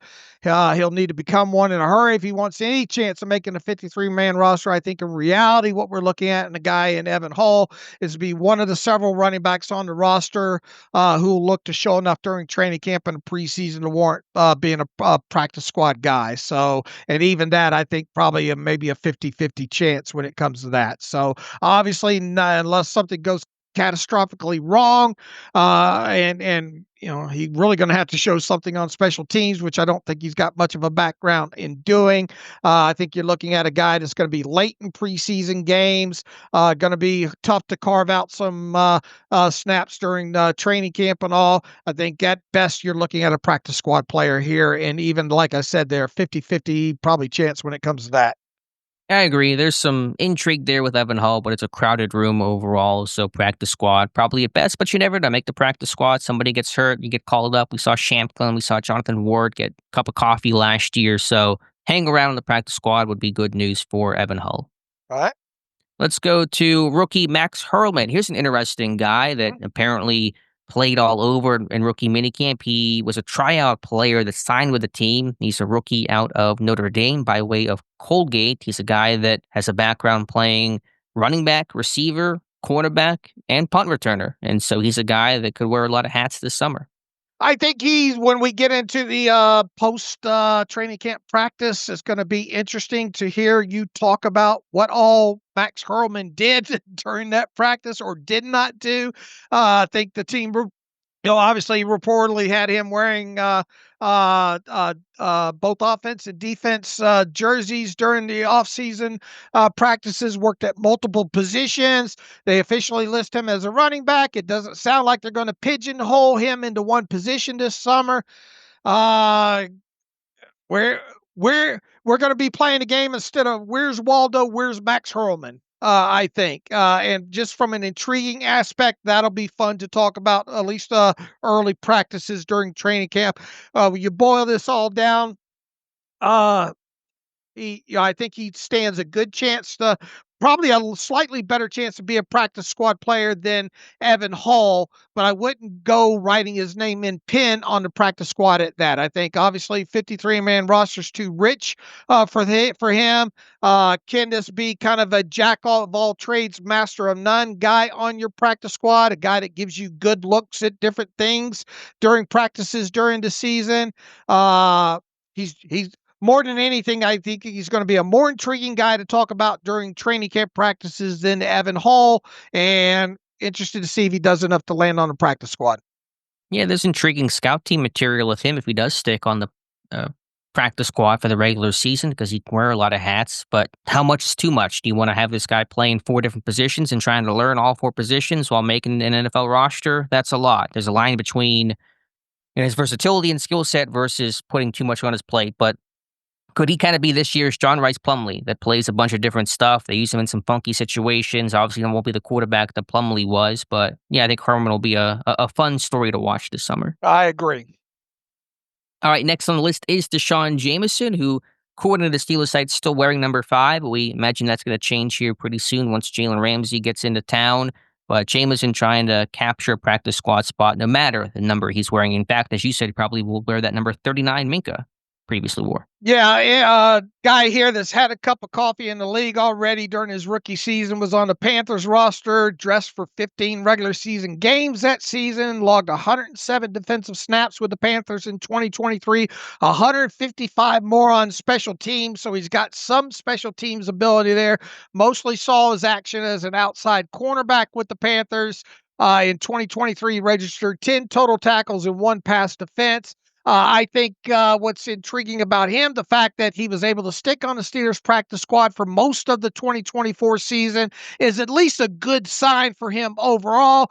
Look, anytime a guy is able to stick a long amount of time on a practice squad through all the matriculation that goes on with that unit is at its core at least a decent sign. He's doing some things to at least keep himself getting an NFL paycheck, and specifically with the Steelers. The Steelers obviously have added to their cornerback room this offseason, latest addition being Jalen Ramsey via trade. They also drafted Dante Kent, added Darius Slay, Brandon Nichols. Realistically, Jameson doesn't have much of a chance of making the 53-man roster, especially if all these corners stay healthy. All told, I think his best chances is opening the 2025 season on the practice squad. So he'll get some burn, I think, on defense during the preseason, get some Danny Smith will find a way to integrate him into some of those special teams type situations. He obviously has got to stay healthy, at least a little bit of hamstring or groin or whatever type injury that sidelines him during training camp could end up him being off the roster, as has been the case with these first 2 guys that we talked about in this set of 3. I think his best chances is practice squad. There's a little bit of sleeper potential with Jameson. Like you said, NFL experience, played on that bad Panthers team, but got some valuable reps. And there was an article, I know Matthew wrote about it. I forget the original source, maybe The Athletic, that Jameson was getting some slot corner work in the spring and had a couple nice reps and seemed to impress. So could that be a sleeper name in that slot corner battle? I don't want to say he's battling for a starting spot. And obviously the Ramsey trade changes the equation quite a bit, but could he get some reps behind Bishop and maybe Dante Kent? I'll keep an eye on Deshaun Jameson. Yeah, but I think it's a hard sell to say this guy has a chance at the 53-man roster. Sure, the odds are very, very low. And like I said, practice squad would do well for Jameson if he can stick around for the start of the season. Mm-hmm.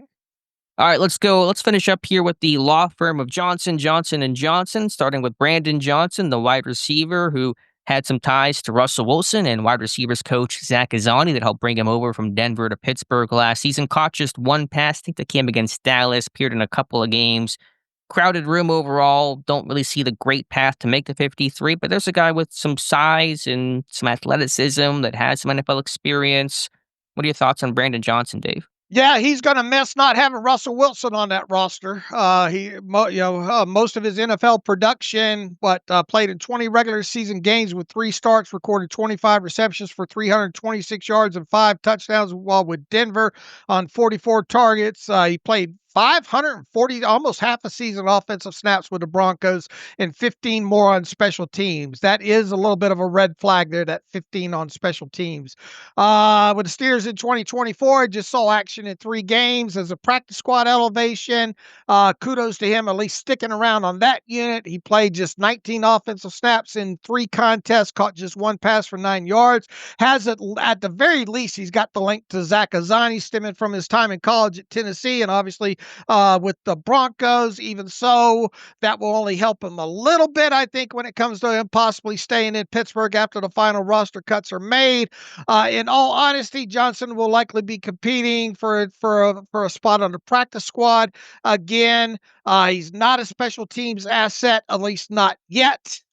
Throughout his career, and thus he probably would need a few injuries when you look at that wide receiver depth chart and all for him to have any chance. So I think Brandon Johnson's got to stay healthy, got to show a little bit more special teams assets, got to shine in late in some of these preseason games, and hope that he can stick around as a practice squad player. Well said. I think he can stick around as a practice squad player. And while I don't want to say those back-end receiver spots are entirely settled, you have Woods as the veteran blocker type. You have Skoranek as your special teams ace gunner. How does Johnson top either of those guys? It's hard to see that path. Mm-hmm. All right, next on the list is Caleb Johnson, the rookie third-round pick, running back out of Iowa, expected to have a pretty big role out of the gate. I am for when it comes to running backs, I consider a fungible position. I'm pretty bullish on Caleb Johnson. He would have been in my mock draft if not for you, Alex, and talking me out of All right. of how many running backs were going to go early. No, look, when you look at what he did at Iowa, you look at the explosive play rate. When you look at just inside, outside zone, the use in the personnel groupings with heavy tight ends at Iowa. I don't think I think of all the running backs in this year's draft, maybe not named, a couple of those Ohio State running backs, the best fit that the Steelers could have had. Got him in the third round. I think his pass protection was good enough in college. I think at this point, how quickly can he learn? What kind of lion's share of carries can he get out of the chute? Obviously, Jaylen Warren going to be your main guy over there. How quickly can you trust Caleb Johnson to get on the field in some of these pass protection situations? When he does get on the field, how sound is he as far as assignments go and all like that? I think that there is an outside chance, and now look, injuries obviously, Warren's health overall could play, more than likely play a role in this. But I think there is a tiny bit of an outside chance that you see 1,000-yard rushing season out of Caleb Johnson. How realistic is that overall? Probably not very, but I think as the season progresses, you're going to see more and more of Caleb Johnson, especially if he plays well and stays healthy. I think underutilized as a pass catcher coming out of college in Iowa. Plain and simple, I think this team could be in the running along with Derrick Harmon to win the Joe Green Award. I'm that bullish on him. He's got a little bit of kickoff experience. It'll be interesting to see how much the Steelers tap into that during the preseason as well, too, for a little bit of extra value there. But I am bullish on Caleb Johnson overall when it comes to his rookie season. I would not be shocked if he beats out Derrick Harmon for the Rookie of the Year award for Pittsburgh. Yeah, those are your top two contenders. Obviously, it's a good scheme fit. The question will be not him as a runner, but everything else, like you said, as a receiver, as a pass protector. Does he earn the trust to protect a 41-year-old Aaron Rodgers? A lot of guys get tripped up by not doing those things well. And so backs on backers, you want to see how he looks early on in camp. And then, of course, in-game action, especially when you face some of these veteran DCs early in the season. You're facing Aaron Glenn in week 1. You're facing Brian Flores in week 4. You're facing Mike Vrabel. What is that, week 2? You're facing some of these more complex defensive-rooted systems. Do you trust a Caleb Johnson to get those reps over a Jaylen Warren, who you trust on third down as a receiver and as a blocker? So I'm excited about Caleb Johnson, but there's certainly a big outstanding question about, can he do everything? Can he be truly well-rounded that gives him the role to really shine? I agree. And Jaylen Warren, I you saw the videos. He's been working out like a madman. He's carrying a soccer net in practice as a parachute, which is kind of crazy. He's got a little bit more money to spend on his off-season training now, doesn't he? So out in Maui, and look, he's doing everything that you would hope to see a guy do on Instagram during the off-season ahead of training camp getting underway. And he's looking for an even bigger payday with a good 2025 season. We'll give him a big extension or contract from some other team next offseason. All right, let's finish up the list with the third Johnson, Quindell Johnson, a name probably often forgotten, signed this offseason just a couple of weeks ago. He's got a bit of experience with the Chicago Bears, and after the Minkah Fitzpatrick trade, that path for Johnson might have just opened up a little bit. I think when it comes to post-Minkah trade, one of the more intriguing guys on the 90-man roster, undrafted free agent out of Memphis in 2023. The Steelers signed him in June after he was waived by the 49ers, entered the NFL originally with the Rams, been a member of their practice squad as well as the Bears, has been active for 9 games during his rookie 2023 season with the Bears, logged just 35 total defensive snaps, so not a lot there, but 106 more on special teams. 1 interception, 1 pass defense. I think you look at his college career out of a little bit smaller school at Memphis there, was a quote-unquote good college player, 50 total games, 226 total tackles, 10 interceptions, was a bit of a ball hawk, 24 passes defense, spent most of his time in college playing the free safety and in the slot throughout his college career, in addition to logging some time on the special teams units there. I think the most intriguing aspect of him is when you look at the Steelers depth chart now, specifically free safety minus Minkah Fitzpatrick. We'll obviously be watching to see if this team goes out and brings in another free safety, but look, who are your depth free safety guys that can play some special teams and maybe move around a little bit in the defense beyond Juan Thornhill and obviously we'll see what happens. You just don't have a lot of good free safety candidates for depth on this roster right now. So he becomes a more intriguing guy on the heels of this Minkah trade and all. So I'm going to be asking you a few questions about him throughout the training camp practices there. Going to be interested to see the amount of playing time he gets in the preseason. I would imagine, barring somebody else coming in from the outside, he's probably going to get a little bit of burn, I would think. In some of these, the special teams aspect's going to be fun to watch with him. And is this a guy that if you kept 5 quote unquote say true safeties and Ramsey doesn't play into this or what have you, they don't add an outside, is this a guy that could potentially sneak onto the 53-man roster? Not going to say there's no chance. I think he's got an opportunity. He's got to earn it on special teams, but yeah, depth is not great. You have Thornhill, Elliott, Killebrew is your special teams guy.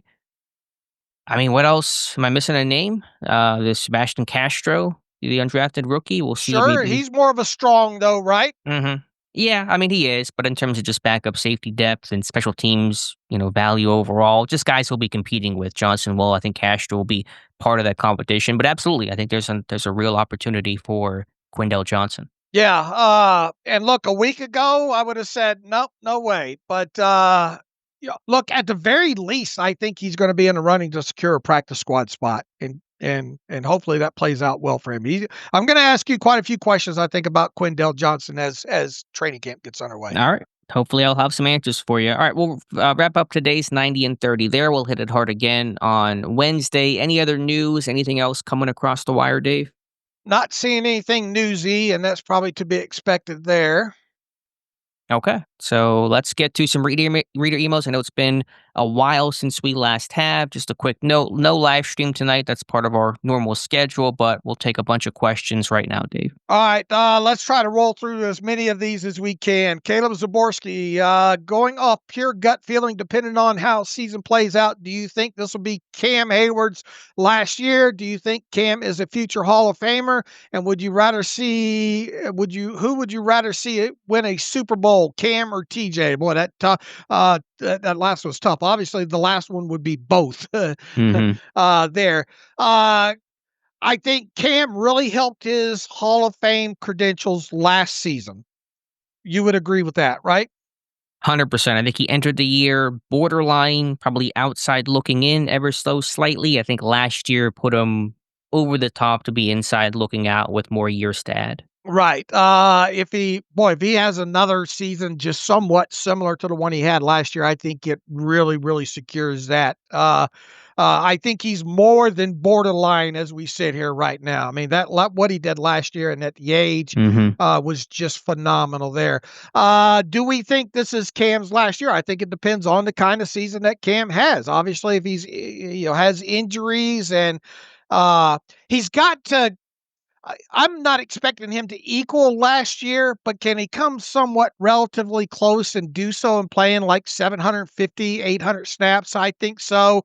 If he does that, I think he'll be around for one more season. Obviously, if there's just signs that, injuries, it just falls off the cliff. Is it plausible that this could be his last season? The answer is yes.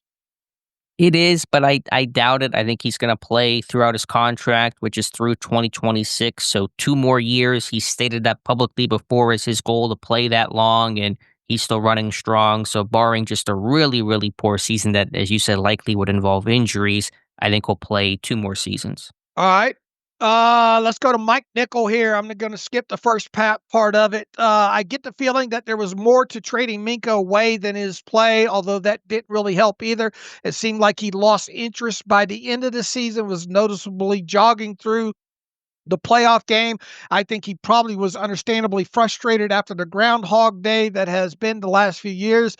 And if it's evident to me, then I'm sure the team noticed it too. If his attitude was poor, and again, who knows what goes on behind closed doors, then it makes it easier to understand a trade, volunteers, not hostages, and all that. He says, now I know Alex is a big Minka fan and not usually one to discuss things without there being clear evidence or reporting, but you do have to admit there may have been some underlying issues that led up to this. Look, that whole defense there got tired of Derrick Henry and company. Period. They all lost interest late in that game there. I at really no point last season said, man, I wish Minka would have been all in more. Same. No, I understand. Listen, I would love to be a fly on the wall for those conversations between Mike Tomlin, Omar Khan about Minka and the decision to include him in this deal. So could there be something else behind the scenes we don't know about? Yes, I think so. But I just have a hard time believing that Minka was not a good culture fit. To me, he was a great culture fit. He was a hard worker, studious, note taker, great in the film room, a quiet leader, went about his business. He worked hard. He showed up to OTAs. He was there for every practice this year. He was all in on that. I just have a hard time believing there was a problem with his personality unless he came to them and said, I don't want to be here anymore. Or as you said, Dave, maybe he didn't like the role they had planned for him, which is all speculation. I understand that. I just go back to Occam's razor that the simplest explanation is most often the correct one. And they did not believe he was going to get back to his playmaking form for whatever reason, just was unlikely to return to that point. And then maybe to help make the contract work and make the math work of it all, that, a big contract like Fitzpatrick had to be part of that deal to acquire a big contract in Jalen Ramsey. I'm still not sold on that. I think he could have made it work and acquired Ramsey without giving up Minka, but that may have been part of the equation of one reason why Minka came up on the deal and why that deal got done. I don't think it was effort or attitude or anything like that. He's a very even kill guy anyway, right? You don't know whether or not you're winning or losing just on or off the field. Just the way he's just a very even killed, keeps the heartbeat at the same rate all along. Once again, I don't think this is an effort or an attitude thing that got Minka sent out of town. So what do you think the reason was? I just think it was part of the trade conditions and all, and plus the aspect that they're betting on him not being the lack of playmaking and all. Fair. I still think playmaking can be such a fickle thing where if a ball bounces one or two ways, you end up with a great playmaking season. And if it doesn't, then you have the season Minka did. What if that blocked field goal against the Jets wasn't overturned by that dumb penalty? That's a playmaking play that gets taken off the board. What if one ball bounces up and, perfectly and it, Dante Jackson had a couple of tipped interceptions last year, which is great to capitalize on the play, but they're pretty fortunate moments for him. So that's why I thought he can and still would get back to his playmaking ways, because sometimes you just have a year where the ball doesn't bounce your way. All right, Matthew Southeth writes in, with the latest additions to the team that includes Jonnu Smith, I was wondering what the type of impact it will have on each of the tight ends' production in 2025. If you chop each tight end's numbers in half, they would look something like this. He says, Freiermuth, 33 catches, 4 TDs. Johnny Smith, 44 catches, 4 TDs. Darnell Washington, 10 catches, 0 TDs, 87 catches from the tight end position. Would you consider this good production, bad production, or expected production? He says, I personally would be disappointed because Freiermuth and Smith are better tight ends than those numbers indicate. What say you? I would be very disappointed and call it bad production if Freiermuth had 33 catches for 4 TDs. Smith had 44 catches for 4 TDs. I don't think yes, I understand it being another mouth to feed in there and all like that. Do I think Darnell Washington comes in around 10 catches, 0 TDs? I would like to at least hope that he get a TD or two. Like his catches to be a little, but if somebody was going to suffer in that tight end room with Johnny Smith coming into it, I would expect it to be Washington. I guess overall what he's saying is would we be happy if we cut all of these tight ends numbers or production from, I guess, last season in half? And yeah, I would be disappointed if Freiermuth was 33 for 4 and Smith was 44 for 4. Yeah, I would be too. I know you're just kind of doing some easy back of the napkin math, but I don't think Smith's presence cuts everybody's numbers in half. You also have to replace George Pickens' production. How do you replace what did he have? 70 receptions for about 1,000 yards and a couple touchdowns, so that'll get divvied out. So I still think Freiermuth will have about a 60-catch season. It's what he's had in every season in which he's been fully healthy for. I don't think Jonnu Smith, I think his numbers could be closer to being cut in half if anybody was going to get to that point. I think last year was a bit of an aberration. They were easily career highs. I think quarterback situation, I think receiver health played an impact in why he had such a big season. I think he'll have a season maybe more similar to his one with Arthur Smith in 2023 of 50 catches for whatever that was, 500 yards and a couple of touchdowns. I think Freiermuth will be at 600 or 60 receptions for 600 plus yards and a couple of touchdowns. And Washington probably 20 to 25 receptions for 200 or so yards and maybe 2-3 scores. All right. Matt's also from Warren, Michigan. We've talked about that before. I don't know if he went to Mott High or not. Let's see. Jonathan Bankel. In wake of the Ramsey Fitzpatrick Smith trade, I've been thinking a lot about the direction the Steelers are taking, and I keep coming back to some tough questions about the value calculus behind the move. He says one thing that really stands out is Jair Alexander's recent decision to sign with the Ravens for $6 million, reportedly turning down higher offers. If we assume the Steelers could have landed him for, say, $9 million, then theoretically having both Fitzpatrick and Jair in the secondary seems like a significantly stronger position than going all in on Ramsey alone. He says, am I crazy for feeling like we gave up too much for Ramsey when we could have had more balanced and maybe even scarier secondary with Fitzpatrick and Jair? Why do you think the front office didn't see it that way? First and foremost, they just, I think Alexander had a value on him, and look, a lot of the concern with him is staying on the field, and that hurt his value. Second, that $6 million is an up to amount. So I think at a minimum, the Steelers would have had to offer Jair Alexander $6 million fully guaranteed to even have a chance at obtaining him. Third, I think he really was intrigued about joining the Ravens and being a Super Bowl caliber team, being able to reunite with Lamar Jackson, his role I think he viewed that as the best chance to potentially put him in a good spot to get another bite of the apple in free agency after the 2025 season. So I don't think it's just a 1-for-1. Look, could the Steelers have maybe overpaid him and given him 12, 10, 11, $12 million fully guaranteed? And would Jair have taken that on a 1-year deal and turned down the Ravens at that point? Yeah, I think that's potential, but I do think that I don't think they had him pegged at that value that high of value. And I think Mike Tomlin's made several comments that Josh Carney has highlighted in a post yesterday about all the things that, and look, you could probably go through Jair Alexander too and go through positive things that Mike Tomlin said about him. I just think they're very intrigued about what Jalen Ramsey brings to this team. We'll see how they move him around. Is there any free safety potential there? Plus you got him, here's the other thing about Ramsey is if he plays well, you have him past this year, whereas Jair Alexander was just going to be a 1-year deal on top of it there. So I think there's more to the layers than just looking at it from a calculus $6 million up to amount with the Ravens. Did I cover all that right? Really well, Dave. I don't have a whole lot more to add.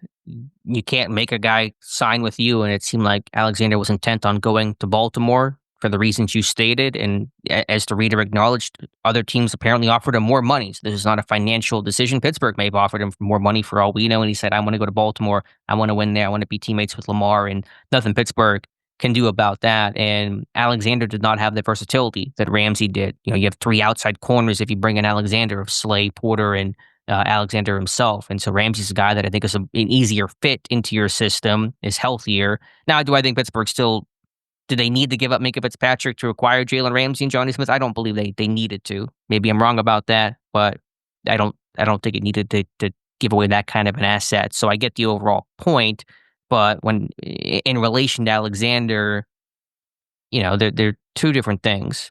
Alexander's a free agent. He has autonomy. Ramsey wanted out. He wanted to come to Pittsburgh, apparently. You make the deal happen. I do think there was hardly no way around other than draft capital for next offseason. I just... Yeah, well, that's what I'm saying. Yeah, you could have given up a draft pick. Sure. I mean, there's certainly is other ways. Is there always ways you could have done it? Yeah, absolutely. I mean, and the more we all thought Ramsey was going to be going for a draft pick. Now, I know Tom Pelissero said that when the Dolphins were shopping him around, it was a lot of player-for-player deals to try to make the contracts work, but Pittsburgh had the financial space, I think, to take on Ramsey's contract without having to give up a big contract the other way. Okay. We'll differ on at its core there. Joe Glusko from York, PA. You know who's from York, PA, right? I do not. Bruce Arians, right? Is he? Okay. Isn't that Bruce Arians' stomping grounds? We'll check. I don't recognize Joe Glusko name in here. Maybe he's emailed before. Hello, Dave and Trevor Kozora's dad. Oh, God. People still remember that. They always will. Remember, during your draft coverage, Alex was bullish on the idea of the Steelers drafting a safety at some point in the draft based on the Blues' clues and their potential interest in borderline first-round safeties. So, 2 questions. Do you believe that they have been shopping Minkah since before the draft? Number 2, they also had Shamar Stewart in for a visit and ended up drafting Jack Sawyer, which was quite a surprising considering it wasn't a big need. Does this say anything about TJ Watt's situation? He says, I still believe TJ Watt will re-sign, but it's hard to rule anything out at this point. All right. The first part of the question is probably the more intriguing one. Do you believe, when you look back, and you had brought this up right after the trade as well, too, there, how much do you read into some of those safeties the Steelers looked at in the draft, and how far back do you believe they were shopping Minkah?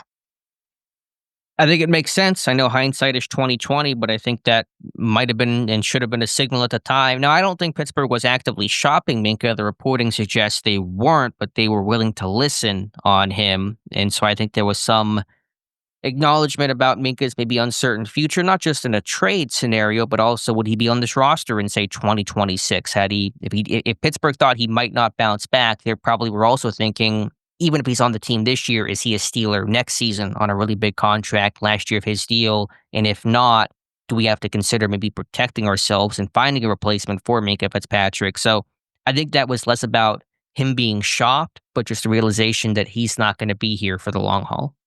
I think there's a lot of different layers to this as well, too. Do I think they went into the offseason thinking, look, one of our goals here, if we can accomplish it, is to move Minkah Fitzpatrick? I don't believe that. But I do, however, think that depending on how the draft went in the first round and Minkah's future beyond this year, as you mentioned, I think at the very least, maybe they went into the offseason open to, as you saying, a scenario developing where they would at least listen to moving Minka. Right. And even if they had kept him, would he be a Steeler next year? I think was a question they were asking internally. Okay. The second part about Shemar Stewart and Jack Sawyer, does this have anything to do with TJ Watt's situation? I wouldn't think so. I still think Pittsburgh wants to keep TJ Watt, has no desire to trade TJ Watt. But how do you argue it otherwise? How do you square their interest in this top first round pick pass rusher when you already have a TJ Watt and Alex Highsmith and Nick Herbig before the draft? And look, we don't know, they just doing due diligence on a player that's going to be a first round player that they potentially see a lot throughout his career. Are they doing due diligence because of free agency down the road and wanting to get to know a guy that way? Obviously, you don't know intentions with some of these meetings and interest and all like that. It's part of the whole Blues Clues things that we play with there. I just think Jack Sawyer was, in their eyes, the best player on the board, heart, smarts, upside, all like. I just think that was the guy that, of two or three maybe they had circling that spot that they deemed draftable. Yeah, I don't think Sawyer really would signal anything. It's a fourth round guy. It's not a first round pick. It was really good value. Pittsburgh wants and frankly needs to have a deep bench of pass rushers. They had the injuries last year. So I don't think that has anything to do with Watt. But the interest in a first round pick in Stewart, I get the thread there of trying to apply the same logic to Watt as you could go back and do for Minka. Okay. Alex Coffey writes in, coming to you from Manchester, England, longtime listener, love the show. Started following the team about 15 years ago, back when only one or two NFL games were shown over here, shown a week here. He says, I managed to get tickets to go to my first Steelers game in Dublin this year, and so very excited about that. My question is, are there any traditional Steelers pregame activities that I could still do in Dublin? You probably asking the wrong person here, but I would imagine the Steelers' presence over there with things that they try to get together and, I don't know, some sports bars. Look, just pay attention to Steelers.com and their Twitter feed. And I think Brett Kiesel's going to be involved in something over there. I think Ryan Shazier, I think, is going to be there. There should be no shortage of either a traditional or non-traditional pregame activities for you to show up at, Alex, over there. So obviously I'm not going, Alex is not going, but I mean, just pay attention to Steelers.com and you should get plenty of information of where to go and what to do. Yeah, I would just say drink if that's your beverage of choice. I think we no shortage of options before a football game in Ireland. I believe the host team does have a bunch of events, as you've alluded to, Dave, that whole week leading up to the Ireland game, that Pittsburgh will be the host team. There'll be different events. And like you said, players or former players will be there and that kind of stuff. So, yeah, I'm sure there'll be a lot going on. The NFL has a pretty good map and layout of how to host one of these games, especially for the first time in a new location. So I'm sure there'll be plenty to do during that weekend before the game. Yeah, happy for you to have a ticket. Glad for you. Look forward to hearing back and maybe you telling us what goes on over there. Dan? But by the way, Bruce Arians, born in Paterson, New Jersey, but went to William Penn High School in York, PA. So you were correct. All right. Partially correct, I guess. Dan Hedrick writes in, hi, guys. A lot of fans have been saying that they don't use Darnell Washington properly and that we did not need another tight end. Can you guys speak to that a little bit more as to defend why Darnell Washington hasn't been used more? Yes, he could be used more, and I know Arthur Smith is still building his system. I think fans are expecting a little bit too much. I know he can be used more, but it's not like he's going to be the next Gronk in Pittsburgh. Yeah, Dan, look, we saw obviously at points last year using him up the scene, but I still go back to my initial thoughts as on Darnell as a pass catcher in an offense. He's a guy that Darnell's a lumberer overall, and he's not going to be a prime guy that you use in a passing game. He's at best I consider like a number 2 type option. You got this guy because of his size, because of the way he moved furniture at Georgia. And at Georgia, they used him on a lot of those leak outs, and they obviously didn't use him probably enough in the red zone, but they had a lot of options there. Very talented Georgia teams in the red zone there. I'm outside of saying, could they got him a couple of more targets than they did last season?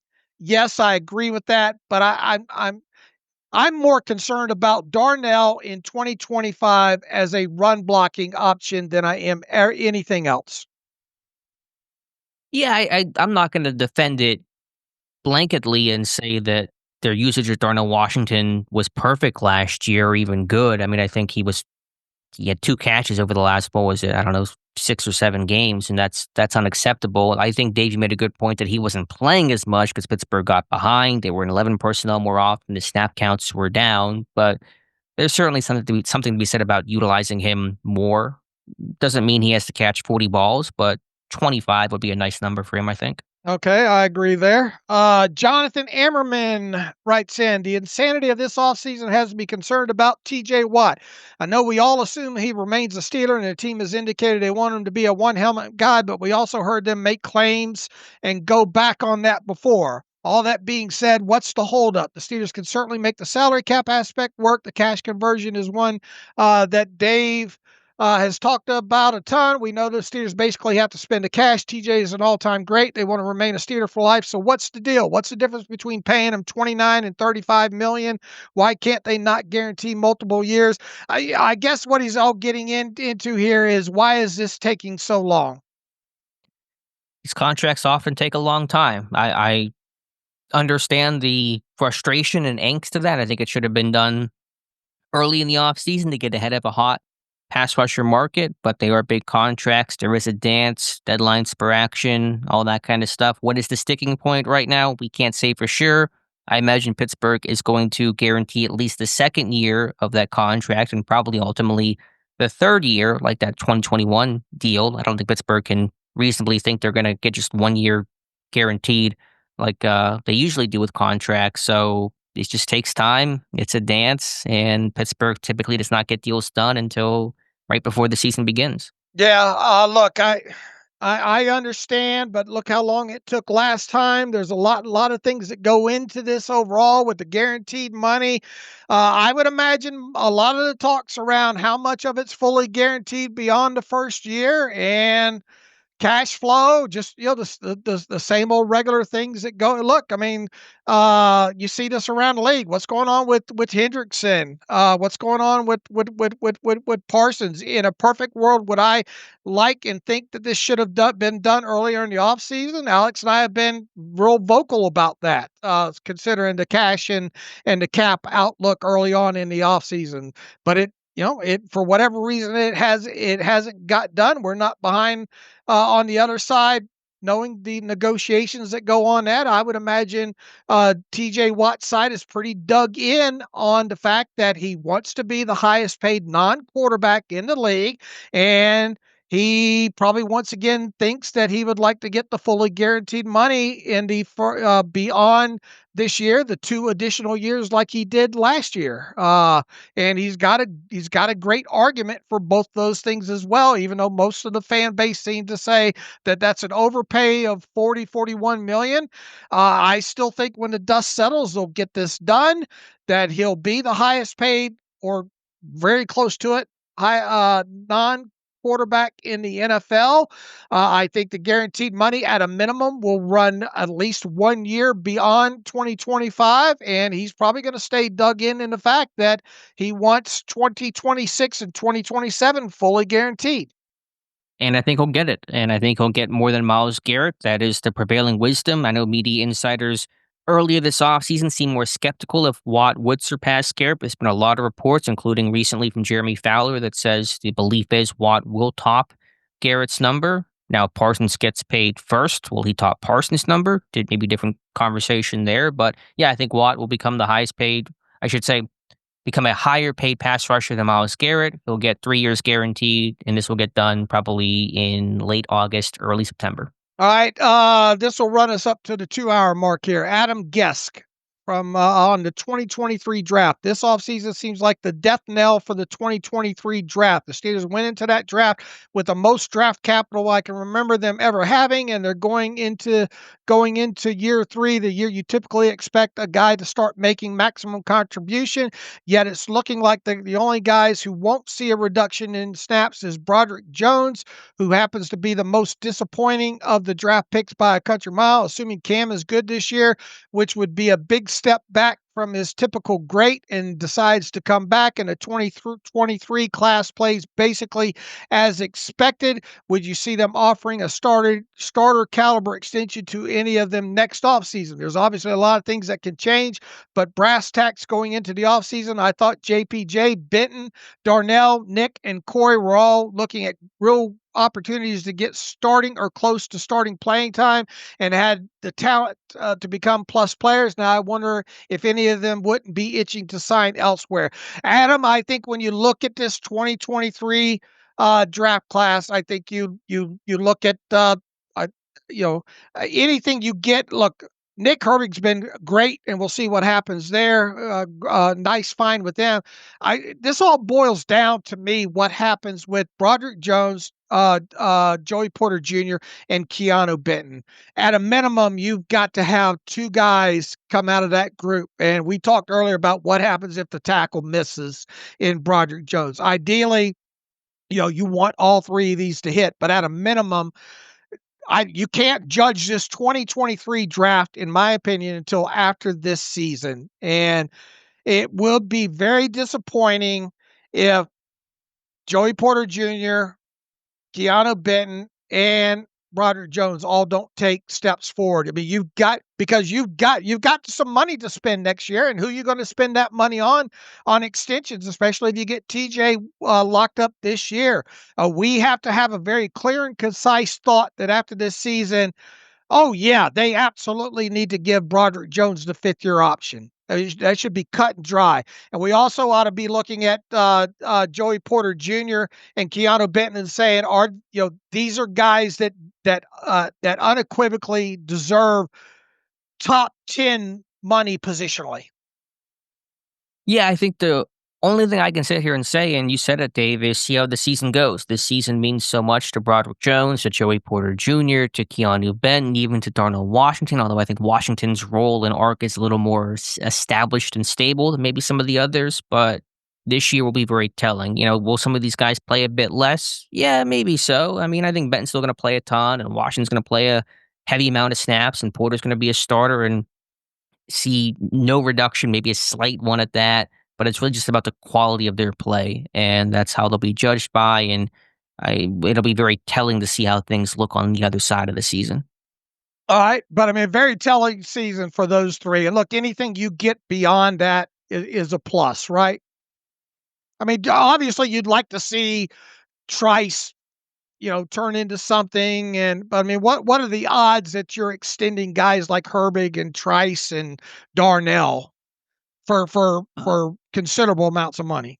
Well, not for considerable amounts, but I could certainly see a Washington extension if he continues to play well as a blocker and increase his role and production as a passer a little bit. I can certainly see an extension. I think him. Not after this season, though, right? Same with Herbig.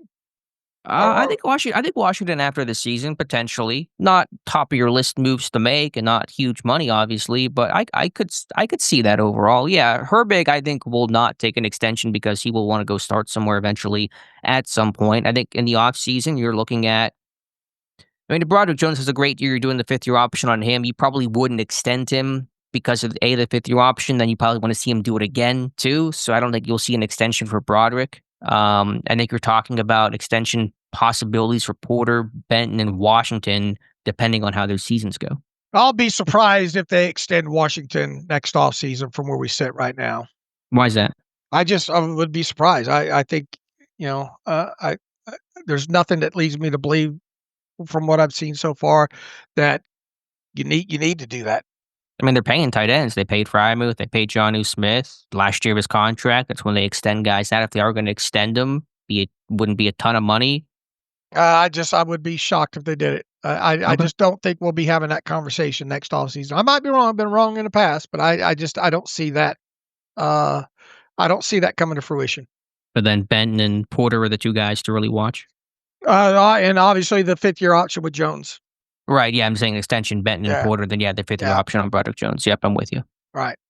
Okay, we're about the 2-hour mark, and we still didn't. We made a dent in the emails. Sorry, we couldn't get to more of them. We'll try to hit more of them on Wednesday's show, assuming that not a lot of news happens between now and then. So if you got one old in the hopper, you want to re-up, send it to us and try to get back in line as far as that goes. So let's see. Within all that, until Wednesday. As usual, you can follow me on Twitter/X at Steelers Depot. Follow Alex at Alex_Kozora. Follow the show at Terrible Podcast. Email the show, The Terrible Podcast at gmail.com. Let's see. You can donate to the cause, SteelersDepot.com. Hit the donate button. Also, you can hit the ad-free button, SteelersDepot.com, and follow the directions that way. So until Wednesday, as always, thanks for listening to The Terrible Podcast with Dave and Alex.